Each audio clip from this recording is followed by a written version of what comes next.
Ada jumlah variabel yang kemudian pemetaan itu menjadi agak rumit. Pertama adalah Pak Mahfud misalnya, dia sebagai putra Madura yang sangat dikenal, kemudian track recordnya juga sangat jelas satu sisi, tapi sisi lain sosok Pak Mahfud ini tidak umumnya orang Madura. Kebanyakan tokoh Madura itu berangkat dari kalangan pesantren, punya akar kuat, punya basis kuat, punya masa yang sangat real. Pak Mahfud ini karir akademisinya atau karir ketokohannya dibangun di Jogja. Dan itu pun bukan sebagai ulama, bukan sebagai kiai, tapi sebagai intelektual, sebagai orang kampus. Masyarakat Madura misalnya, sebenarnya di Madura itu nyaris seperti di Papua. Sangat tunduk, sangat Betul. patuh terhadap Patron tokoh ya. klien dengan ketokohan Patron. itu sangat kuat. Dia patuh sekali dengan kiai ya. Betul. Jadi di sana selain kiai itu blater namanya. Jadi kalau mau pemilih di Papua, cukup blater aja. Jadi programnya ada ditaruh di blater dan di kiai-kiai ini. Kemudian di Mataraman beda lagi. Di sana itu orang menyebutnya itu botoh. Gitu.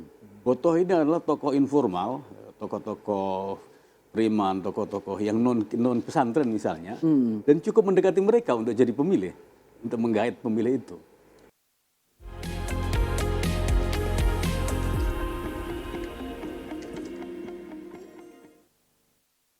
Jawa Timur disebut sebagai lumbung suara terbesar NU. 70% Muslim di Jawa Timur adalah Nahdliyin. Bagaimana peta dukungannya? Baik, telah hadir di studio pengamat politik yang sangat concern dengan politik Islam, khususnya Nahdlatul Ulama. Assalamualaikum, Bang Soleh Basyari. Waalaikumsalam. Sehat Bang Tian? Alhamdulillah. Gimana Bang, terkait dengan peta politik khususnya Jawa Timur, menurut Anda seperti apa? Iya, terima kasih. Ini isu sangat seksi di minggu-minggu jelang Pilpres. Iya, Jawa Timur secara umum dikenal sebagai basis kaum Nahdliyin, itu pertama. Tetapi juga tidak bisa kita lupakan bahwa kalangan nasionalis juga kuat. Itu yang kedua. Kemudian kalau dipetakan itu ada di Madiun, Pacitan, mungkin gitu ya. Termasuk Surabaya ya. Di Mataraman itu, yang Ekar Sidanan Madiun dan Ekar Sidanan Kediri yang terdiri dari 10 kabupaten itu adalah nasionalis kuat. Kemudian di Madura, kemudian di Tapal Kuda serta Pendalungan itu kalangan santri NU sangat kuat di sana. Tetapi apakah geopolitik semacam itu kemudian menjadi jaminan bagi pasangan capres-capres yang ada itu untuk mengikat basis dukungannya? Saya kira tidak semudah itu untuk menyimpulkannya. Gitu ya. Ada jumlah variabel yang kemudian pemetaan itu menjadi agak rumit. Pertama adalah Pak Mahfud misalnya, dia sebagai putra Madura yang sangat dikenal, kemudian track recordnya juga sangat jelas satu sisi, tapi sisi lain sosok Pak Mahfud ini tidak umumnya orang Madura.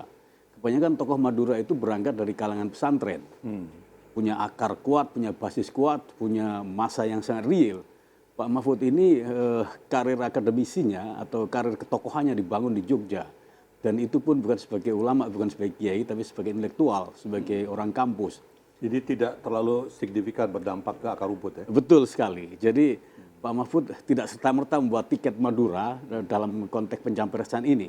Demikian halnya dengan Muhaimin. Muhaimin ini semua orang tidak pernah meragukan ke-NU-nya. Dia adalah darah biru karena dia adalah cucu dari salah satu pendiri NU, Kiai Bisri Samsuri, dan dia juga besar dan lahir di Jombang. Tetapi lagi-lagi semakin ke sini, orang Jombang sendiri itu juga rasional bahwa apa yang bisa diberikan oleh Muhaimin khususnya pada Jombang dan sekitarnya, take and give-nya itu bisa di-track atau tidak. Ini menarik ya. Ketika pilihan langsung kemudian take and give-nya tidak balance, otomatis tiket itu juga sulit untuk diperoleh secara utuh oleh Muhaimin sekalipun. Ya, Jawa Timur disebut lumbung suara NU. Tapi, tolong koreksi kalau saya salah, mayoritas pemilih itu justru menyalurkan suaranya ke partai-partai nasionalis, ke PDIP, ke Gerindra, ke Golkar, PKB kalau nggak salah itu urutan keempat. Kalau nggak salah seperti itu. Nah ini kira-kira akan sama nggak petanya nih? Iya, Untuk paslon ya? Untuk paslon. iya, secara partisan, secara partai memang betul sekali bahwa petanya seperti itu. Dan juga secara politik pilpres, kita melihat dua survei terakhir dari LSI-nya Jayadi Hanan dan juga dari survei lokal Surabaya, Akurat Research Consulting, itu menempatkan jauh sekali range antara Prabowo Gibran, kemudian Ganjar Mahfud, Anies Muhaimin ini di posisi 3. Padahal yang disurvei adalah pilihan warga NU. Dan dua-duanya ada kader NU nih. Dua-duanya Atau ada kader setidaknya Mahfud kan juga Gus Durian lah. Betul. Justru yang menang adalah Prabowo Gibran. Ini PR nih, Bang Emrus. Betul. Sebagai pakar. Anda optimis nggak dalam waktu 1 bulan, beberapa hari ini kira-kira akan mengejar itu?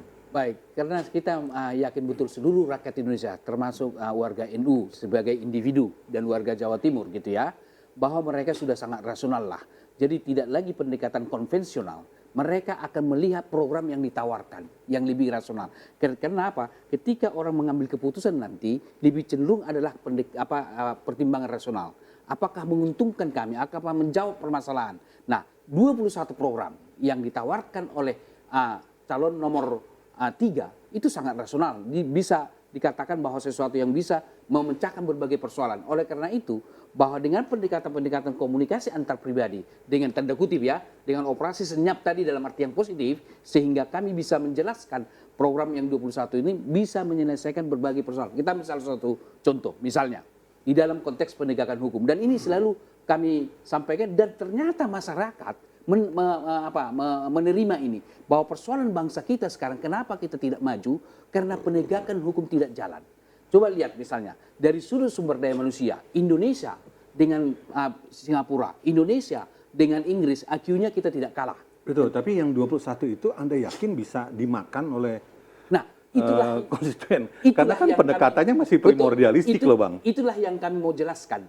Dengan katakanlah kader-kader di bawah, dengan tim pemenangan di setiap cabang, tiap ranting, menjelaskan itu. Saya mau jelaskan tadi, ketika saya menarik tadi ke Inggris gitu ya, secara IQ kita tidak kalah dengan Inggris, dengan Singapura. Kenapa? Karena Olimpiade Fisika dan Matematika kita pemenangnya kan. Tetapi persoalannya adalah penegakan hukum. Nah ini persoalan bangsa kita kenapa tertinggal. Nah ini salah satu program daripada 21 ini kami jelaskan selain yang lain juga. Oleh karena itu persoalan bangsa kita, ketika kita tawar program yang solutif, rakyat ternyata, oh begitu. Pengalaman saya juga menjelaskan kepada masyarakat ketika komunikasi antar pribadi, oh begitu ya Pak. Iya di situ persoalannya. Karena memang misalnya penegakan hukum, kalau itu kita tegakkan konsekuen, istilah Pak Mahfud ada tabrak bila perlu gitu kan. Nah oleh karena itu 50% pekerjaan itu selesai. Jadi kenapa Indonesia terbelenggu tidak bisa maju? Karena penegakan hukum itu. Iya, iya. Karena memang background Bang Emrus memang akademisi. Nah, tapi coba Bang lihat ya, ada kalau kita bicara soal ketokohan. Daerah itu punya basis pendukung Prabowo yang lumayan solid. Ya, terutama di Tapalku dan lain sebagainya. Kemudian Pak Jokowi juga punya pendukung yang lumayan solid di daerah-daerah yang tadi 10 daerah itu Mataraman. Kemudian ada juga deklarasi dari Khofifah Indar Parawangsa. Nah kita ketahui bahwa dia cukup kuat di akar rumput, terutama di Nahdien. Bukankah itu juga akan menjadi sebuah ancaman serius dan bisa diprediksi 02 kembali bisa unggul di sana Bang? Bisa jadi kalau soal tinggal bagaimana meyakinkan masyarakat kan. Artinya memang kita tidak ingkari bahwa ketokohan itu perlu. Tetapi variabel ketokohan bukan satu-satunya. Justru sekarang di masa milenial sekarang, di anak muda yang mencapai 54% itu, mereka lebih rasional loh. Karena apa? Karena menjelang, jadi begini, kalau kita pakai teorinya, ketika mula-mula campaign adalah kombinasi antara gimmick dengan program. Begitu ya. Sampai kepada menjelang pemilu, harus program dikedepankan, baru gimmicknya dikurangi. Itu harus berbanding terbalik. Nah, ketika orang sampai pada voting behavior, perilaku, kembali kepada program, saya dapat apa? Karena menurut saya, seluruh rakyat Indonesia, mayoritas ya, mungkin ada 2-3 orang kurang berpendidikan, iya. Tetapi secara keseluruhan rakyat Indonesia sudah sangat rasional kok. Kita ambil contoh, generasi muda, yang 54% termasuk itu generasi Z dan generasi milenial itu. Mereka menunggu kok. Dan kemudian ada sekitar hampir 30% swing voter dan undecided voters. Bahkan kami temukan di samping yang dua ini ada ternyata sudah punya pilihan. Sudah punya pilihan tapi tidak di-declare. Kenapa? Dia bilang begini ke kami, nggak enak memberitahunya, tapi ke abang kami sampaikan, ini yang kami pilih. Okay. Artinya bahwa ada 3 kelompok masyarakat, undecided voters, baru kemudian swing voter, dan yang sudah punya kepemilian, kenapa tidak mau menyampaikan? Ya, Karena nanti sajalah gitu. iya, bukan nanti saja, karena nggak enak menyampaikan, karena ada sesuatu ketidakpuasan daripada suatu paslon tertentu. Ya, ya. Oke. Mas Soleh, menurut Anda mungkinkah masyarakat diyakinkan khususnya untuk Jawa Timur melalui pendekatan program, pendekatan yang memang secara akademis sangat bisa dipertanggungjawabkan ketimbang pendekatan yang primordialistik, ketokohan dan sebagainya? Iya, menarik memang. Jadi ada yang sifatnya kultural, ada yang sifatnya rasional, akademis. Masyarakat Madura misalnya, sebenarnya di Madura itu nyaris seperti di Papua. Sangat tunduk, sangat patuh terhadap patron tokoh klien ya. dengan ketokohan Patron. itu sangat kuat. Dia patuh sekali dengan kiai ya. Betul. Jadi di sana selain kiai itu blater namanya. Jadi kalau mau pemilih Di Papua. Ya. cukup blater aja. Jadi programnya ada ditaruh di blater dan di kiai-kiai ini. Kemudian di Mataraman beda lagi. Di sana itu orang menyebutnya itu botoh. Gitu.